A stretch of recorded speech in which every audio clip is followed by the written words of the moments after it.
Today, we are tackling a massive topic: artificial intelligence in 2025. You know, it feels like we're standing on the edge of a world with unbelievable promise, but also one that's packed with some pretty serious risks. Okay, let's just get right into it. AI is, well, it's everywhere. But how much of what you hear is real and how much is just hype? This quote from a recent Canadian health report really nails our mission for today: to cut through the noise and separate the actual promise from the publicity. So to do that, we kind of have to start with the basics. If we're going to get our arms around this whole thing, we need to know who the key players are. You know, the different kinds of AI that are really changing the game right now. First up, the big one, AI itself, artificial intelligence.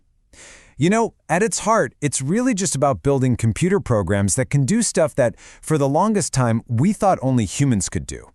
Things like learning, reasoning, and figuring out tough problems. Now, within that big world of AI is the one that's been grabbing all the headlines lately: generative AI.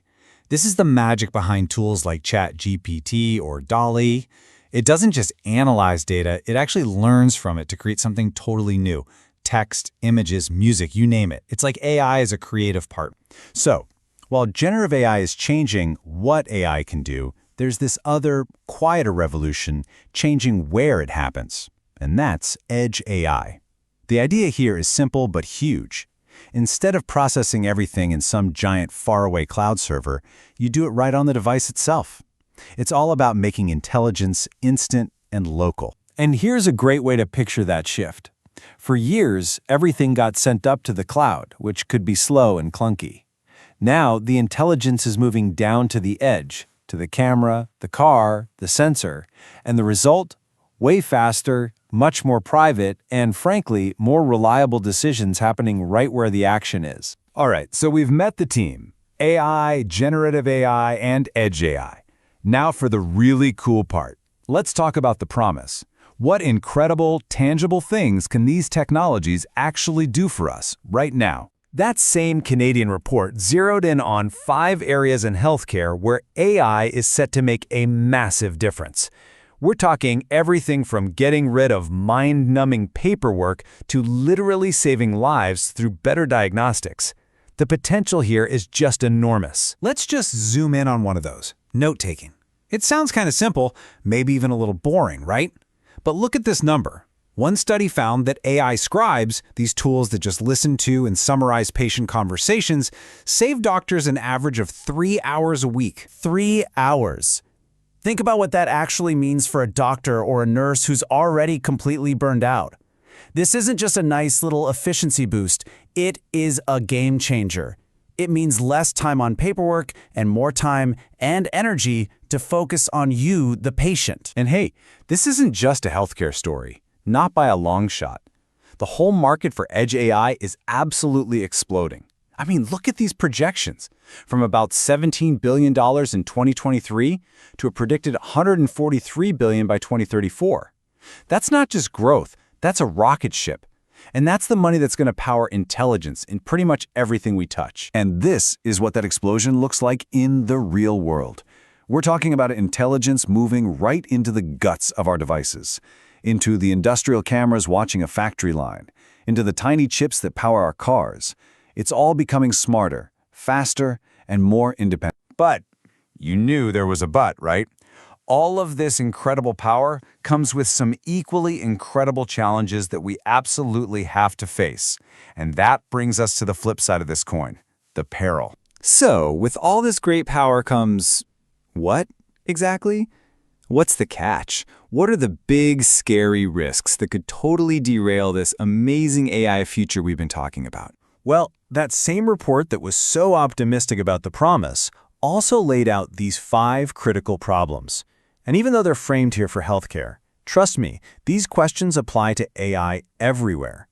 Privacy, accountability, bias, data control, and yeah, the environmental cost. These are the big 5 hurdles. When you talk about data quality and bias, it really all comes down to this one simple, powerful phrase: garbage in, garbage out.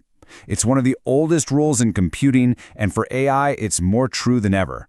If you feed an AI biased or just plain wrong data, you're going to get a biased AI on the other side. It's that simple. And this bias can sneak in from 2 different directions. First, your data could be the problem. For example, what if you train an AI to spot heart attacks, but you only use data from men? That's a problem. Or the problem could be in the AI's logic itself. The algorithm could make an unfair assumption, like thinking people who spend less on healthcare must be healthier. It's just not true. And what about that environmental cost? This is the one we don't talk about nearly enough. Just look at this number. By late 2024, Canada alone had 239 data centers, and the demand for electricity to power this AI boom is just soaring. This tech has a real, physical, and growing footprint on our planet. So you're faced with this immense promise on one side and this really serious peril on the other. The question is, how do we move forward?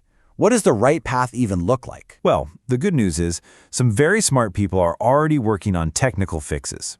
One of the most interesting is something called federated learning. Basically, it's a clever way to train AI models across a ton of different devices without ever having to gather up all that sensitive data in one place.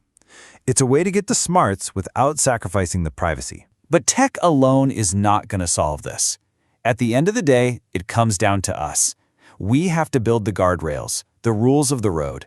We need clear guidelines on privacy, real accountability when things go wrong, a serious effort to fight bias, and a commitment to making this whole thing sustainable.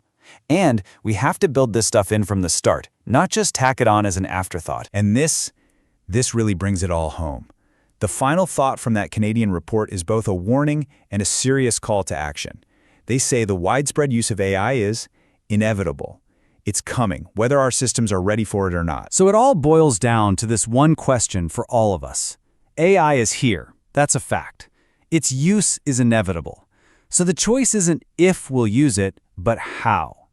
Are we going to be passive about this and just accept whatever future we get handed?